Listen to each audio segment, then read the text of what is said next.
29 de novembro de 2016, um dos dias mais tristes da história do Brasil. O avião que levava a Chapecoense para a Colômbia caiu pouco antes de pousar lá em Medellín. Nós vamos passar por toda aquela época da Chapecoense através da visão dos três jogadores que sobreviveram àquela tragédia: Jackson Follmann, Alan Ruschel e o zagueiro Neto. Essa com certeza é uma das histórias que eu mais queria contar aqui no canal e eu tenho certeza que você vai gostar desse vídeo. Fica comigo até o final então, que é uma história muito marcante, e até para quem não acompanhava futebol. Olá, seja muito bem-vindo ou bem-vinda. Eu sou o Bruno Félix, que sou criador de conteúdo de casos e crimes reais para as outras redes sociais. Os já conhecidos vídeos curtos, né? Mas agora faz um tempo que eu cheguei aqui no YouTube e já contei em outro vídeo, vou contar para você que está nesse também. Tô preferindo muito mais fazer vídeo longo. É muito mais legal do que aquele vídeo curto um atrás do outro, coisa rápida. Aqui é bom que a gente pode passar muito detalhe. E eu vou dizer para vocês, tem muito detalhe sobre o caso da Chapecoense aqui nesse meu caderninho. Então se você está chegando agora, não é inscrito ainda no canal, aproveita para se inscrever. É um canal novo e a gente está chegando já quase a 60 mil inscritos. Eu já falei, hein? E em breve nós vamos chegar nos 100 mil e vamos pendurar aquela plaquinha, a famosa plaquinha de 100 mil inscritos, ali atrás juntos. Agora vamos parar de papo, que eu quero muito contar esse caso para você e quero que você fique até o final do vídeo junto comigo.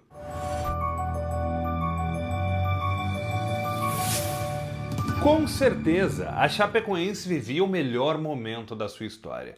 Um time do interior que estava tendo a torcida do Brasil inteiro. E olha, no dia 23 de novembro de 2016, aconteceu um momento memorável.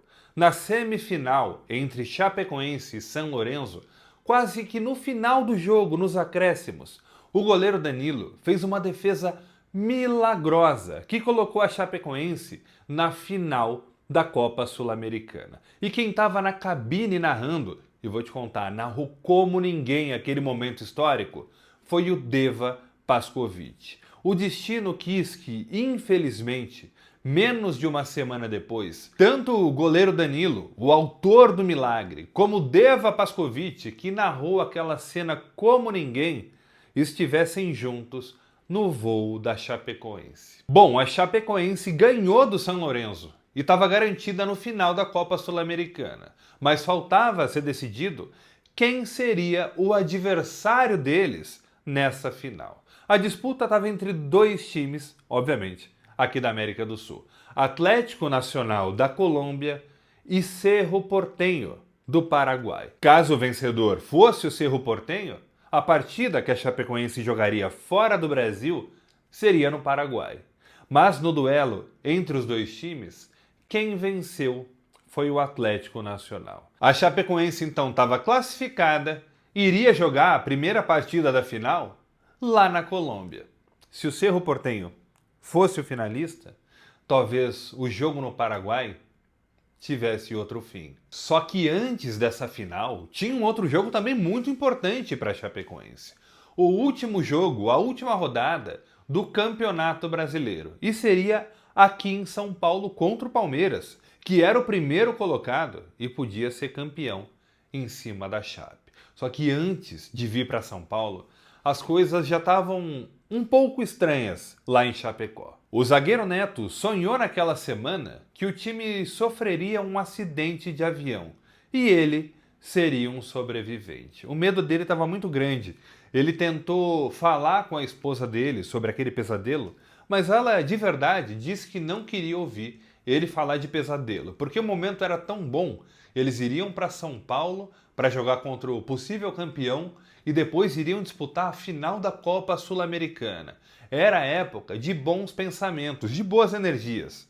Ela não queria saber de pesadelo coisa nenhuma, mas aquela ideia, aquele receio ficou na cabeça do Neto e ele quase desistiu de viajar para São Paulo. Mas pensou muito bem e chegou ao seguinte raciocínio: se eu falar que eu não quero ir porque eu sonhei que o avião caiu e o avião cair, eu vou ser um covarde, segundo as palavras dele.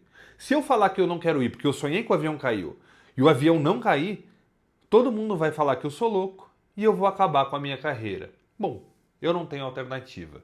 Eu vou para São Paulo. Pegaram o avião em Chapecó com destino a São Paulo e pousaram aqui em segurança. Nesse momento, o Neto pensou, nossa, obviamente, isso era só coisa da minha cabeça. Eu não sei por que eu fiquei encanado com isso. Então, o Chapecoense estava em São Paulo e iria jogar o último jogo do Campeonato Brasileiro contra o Palmeiras. Para falar a verdade, até os próprios torcedores da Chape sabiam que aquele era um jogo muito difícil. E, de fato, não deu para a Chapecoense. O Palmeiras ganhou de 1-0 e foi campeão brasileiro. Mas tinha notícia boa para a Chape também. Graças a toda a campanha durante o campeonato, eles terminaram se classificando para a fase de grupos da Copa Libertadores de 2017. Então, além de jogar a final da Sul-Americana, eles já estavam garantidos no ano que vem para outra competição internacional. Como eu disse lá no começo, com certeza era o melhor momento da Chapecoense na história. E chegando no hotel, o Alan Ruschel, lateral, ligou para sua esposa. E ele estava muito feliz, porque apesar da derrota, o time tinha se garantido na Libertadores e ele tinha jogado muito bem. Trocou algumas palavras com a esposa, disse da felicidade e da esperança, da expectativa da final e desligou. Cerca de 5 segundos depois, a esposa dele retornou a ligação, ligou de novo e disse, olha Alan, eu não sei o que é, mas eu tô sentindo que algo muito bom vai acontecer com você. Ele falou, como assim, alguma coisa boa? O que você pensou? Você sonhou alguma coisa? Ela falou, não, eu não sei o que é, mas eu tô sentindo.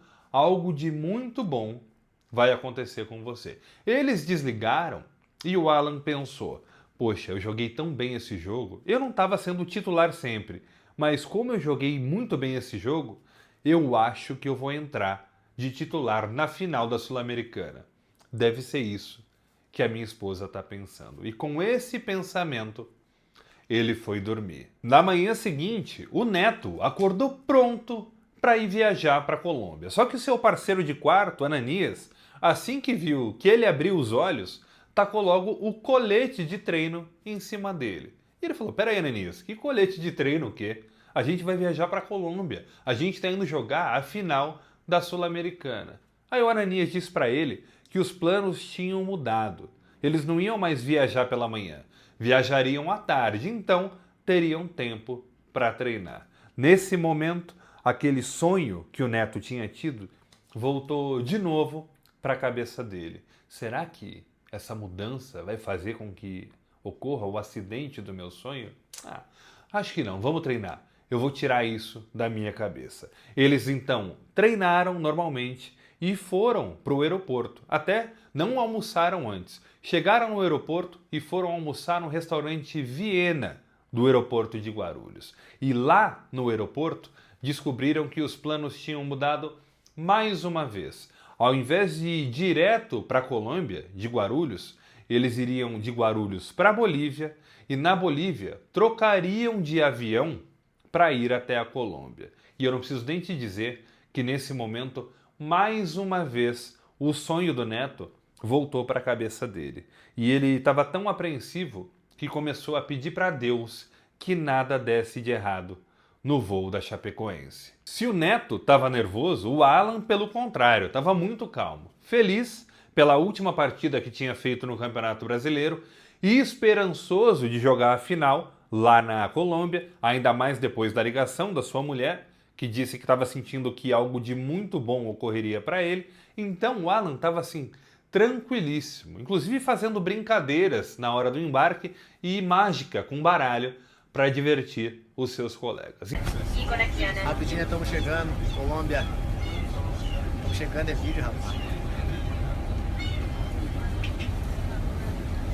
Embarcaram todos então no voo de Guarulhos para Bolívia, o Alan tranquilo, o Neto preocupado e rezando para que desse tudo certo, e a sua reza fez efeito. Eles pousaram na Bolívia sem problema nenhum. Na Bolívia, trocariam de avião e entrariam no voo da Lamia. O piloto já os esperava. O que eles não sabiam é que aquele piloto, o Miguel, ele era também um dos donos da Lamia. Também não faziam ideia que a Lamia estava passando por grandes problemas financeiros.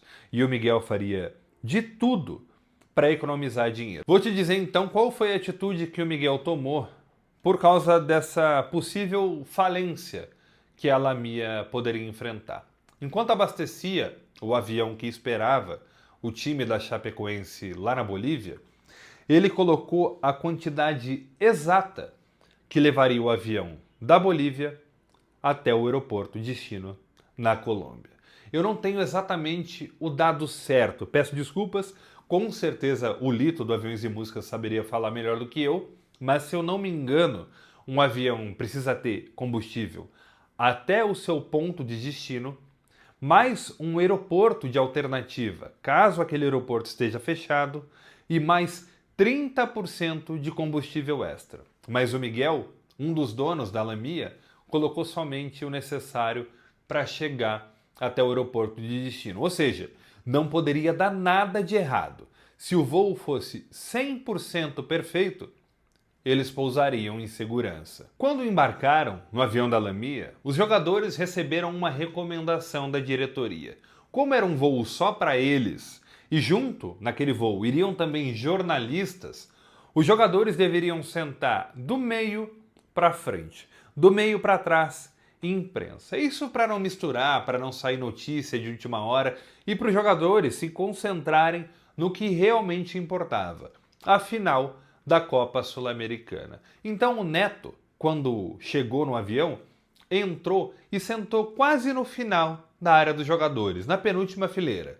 Na última fileira sentou Jackson Follmann, na última que eu digo, claro, última fileira dos jogadores. Ele que era goleiro reserva da Chapecoense. O Alan Ruschel estava bem cansado e eles iam ter 4 horas de voo entre a Bolívia e a Colômbia. Então ele teve uma ideia. Quer saber? Eu não vou seguir essa recomendação não. Eu vou lá para o fundo e vou ver se consigo uma fileira só para mim. Porque aí eu deito e vou descansando daqui até lá. Ele passou pelos jogadores, sentou lá no fundo e foi torcendo. Você já deve ter passado por isso, né? Você senta num lugar no avião e fala, nossa, tomara que não sente ninguém do meu lado. Todos os jogadores se acomodaram e ninguém sentou ao lado dele mesmo. Porém, quando os membros da imprensa começaram a entrar, um rapaz que ele não sabia quem era pediu para sentar ao lado dele. Então ficou o rapaz da imprensa no corredor, uma cadeira vaga e o Alan Ruschel na janela. E ele pensou, poxa, infelizmente não vou conseguir descansar. Só que um pouco antes do avião decolar, ele olhou para frente e viu que o Jackson Follmann estava olhando para trás. Aí viu ele sentado lá no fundo e falou, Alan, vem cá, vem sentar aqui comigo. O Alan pensou, pô, eu já não vou conseguir uma fileira de 3 mesmo. Entre ir com um cara que eu não conheço, não sei quem é, não tem intimidade nenhuma, e o goleiro do meu time, eu vou lá pra frente, vou sentar com ele. Agora a gente fica pensando, será que foi essa mudança que salvou a vida do Alan? É impossível dizer, mas o rapaz que estava sentado ao lado dele e ficou lá no fundo, não sobreviveu. Bom, então o avião decolou da Bolívia com sentido a Medellín, na Colômbia. Na fileira que estava o Alan Ruschel, estava também o Jackson Follmann. E na frente, onde estava o Neto, sentou o Bruno Rangel. E o Neto e o Bruno começaram a conversar muito, porque o Bruno estava realizando um sonho, estava construindo uma casa para morar com a sua família. Então ele começou a contar de todos os processos, como estava a construção, como ele estava feliz com aquilo, e virou um papo muito agradável entre amigos. Na fileira da frente estavam Gil e Ananias. O Ananias, que estava no mesmo quarto do Neto, que deu a notícia para ele que o voo não ia ser mais de manhã, que ia ser à tarde, estava sentado com o Gil e os dois estavam assistindo um filme num iPad. O voo ocorria completamente de forma normal. Depois de um tempo de voo, os jogadores começaram a pegar no sono. E o Neto decidiu que, para talvez se livrar daquele medo que ele estava, com o pesadelo que ele teve, ele ia tentar dormir também. Então colocou uma musiquinha, colocou o fone de ouvido, falou, não, vou ficar aqui ouvindo uma música que já já eu pego no sono. Mas de fato, seja lá por preocupações ou pela ansiedade de uma final de uma Sul-Americana, ele não conseguiu dormir. Um tempo depois, o Alan Ruschel ouve vindo da cabine o aviso do piloto. A gente está perto de pousar. Se preparem para o pouso. Só que o pouso, que estava muito perto, acabou não acontecendo tão rápido assim. Ao invés de pousar, o avião começou a andar em círculos, ou melhor, a voar em círculos, né? Mas o que aconteceu afinal? É que um Airbus que estava na frente deles teve um problema na indicação de combustível do painel da aeronave.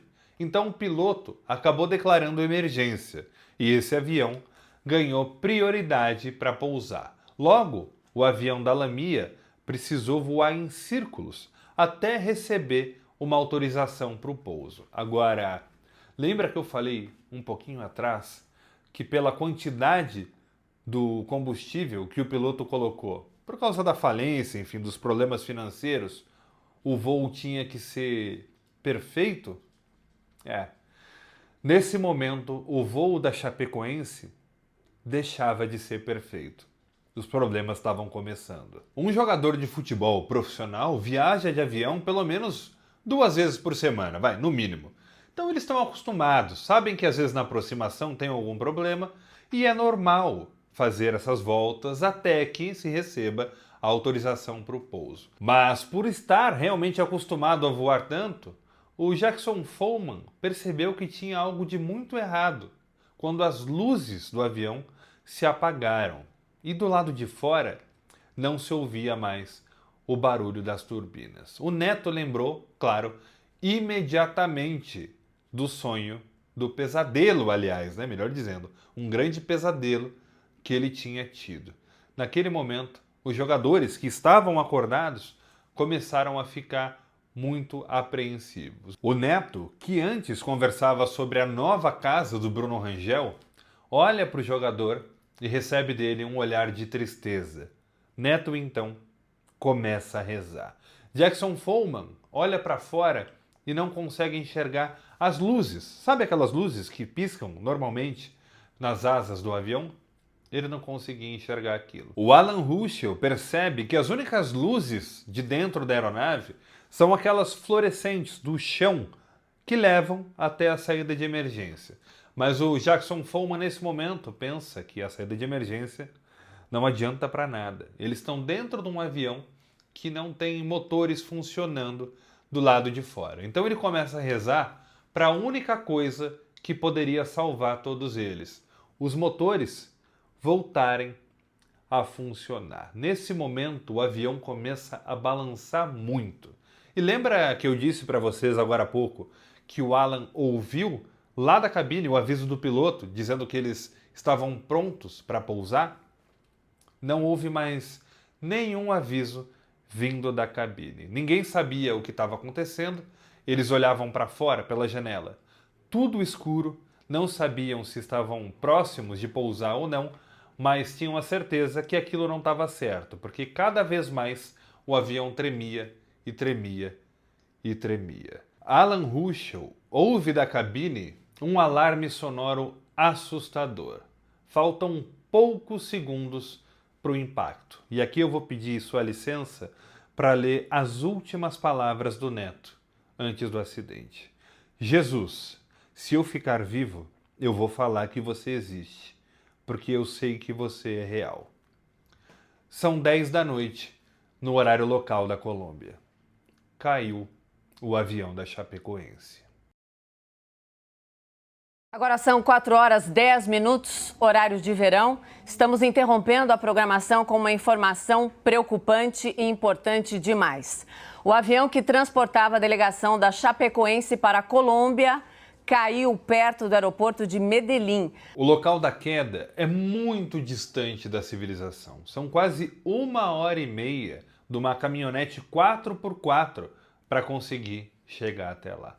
O resgate chega e Alan Ruschel é o primeiro sobrevivente a ser resgatado. De forma milagrosa, ele não ficou em coma e foi levado para o hospital. Depois de algum tempo, um socorrista vê uma outra pessoa e vai até ela, mas infelizmente essa pessoa está sem vida. Só que graças a essa caminhada, ele enxergou o Jackson Follmann encostado numa árvore pedindo socorro. E do lado do Jackson Follmann tinha uma árvore quebrada.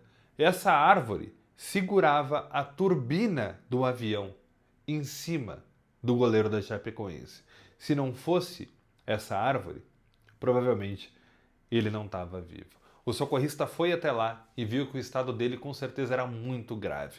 Uma das pernas ele tinha quase perdido, a outra estava muito machucada. Por causa também da turbina que estava em cima dele, foram necessários 12 homens para tirá-lo de lá. Eles conseguiram, colocaram o Follmann numa caminhonete e ele foi levado para o hospital. Assim que eles chegavam na cidade, tinha um posto de gasolina.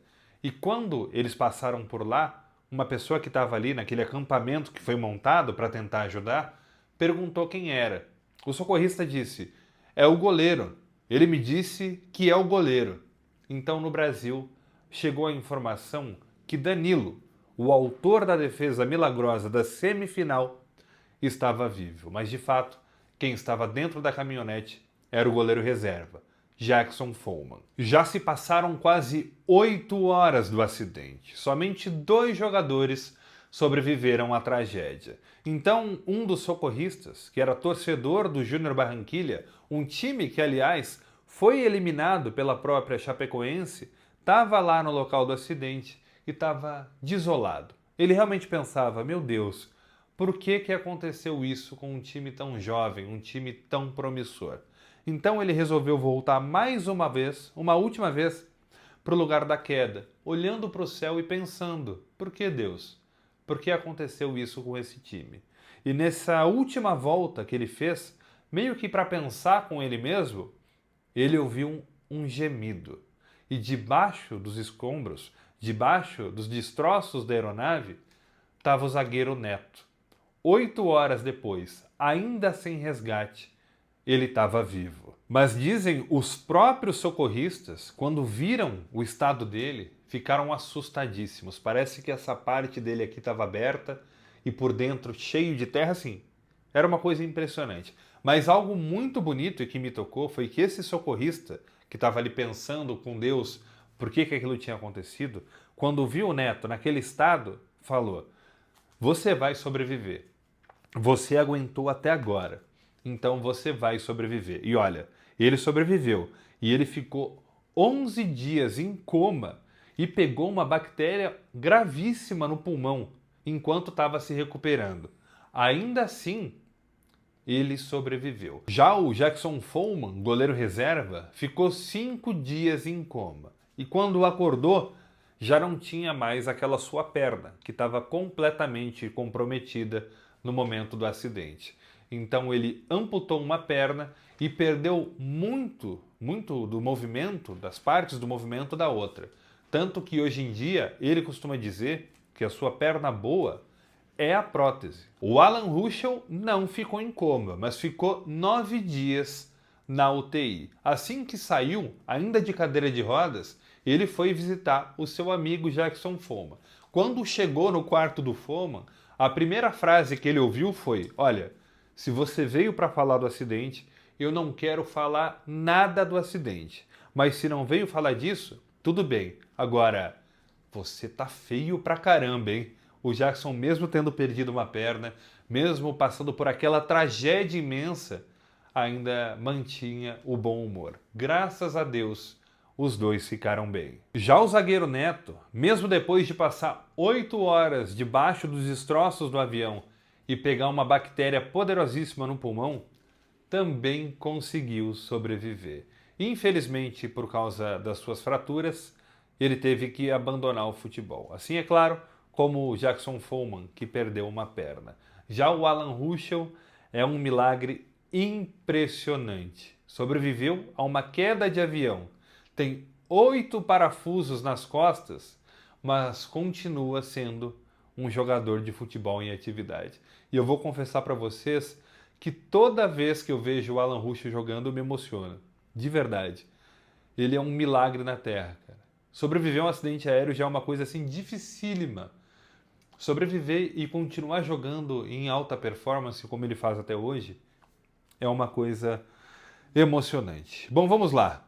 Além dos 3 jogadores, 2 comissários da Lamia sobreviveram e um jornalista chamado Rafael Renzel, que era lá de Chapecó. O Rafael tinha o futebol no seu destino mesmo, porque quis Deus que em 2019, 3 anos depois da tragédia, ele tivesse um ataque cardíaco jogando futebol e infelizmente morresse. Mas essa é a história de um dos casos mais tristes do Brasil. Com certeza aquele foi um dia tristíssimo. A gente está completando 9 anos agora, mas eu espero que você tenha gostado desse vídeo e, por favor, se chegou até aqui, se inscreve no canal. Estou postando mais de um vídeo curto por dia, no mínimo um logo por semana. Vou aumentar isso em breve e vamos chegar logo nos 100 mil para pendurar aquela plaquinha aqui. Muito obrigado por ficar comigo até o final desse vídeo e até o próximo. Tchau!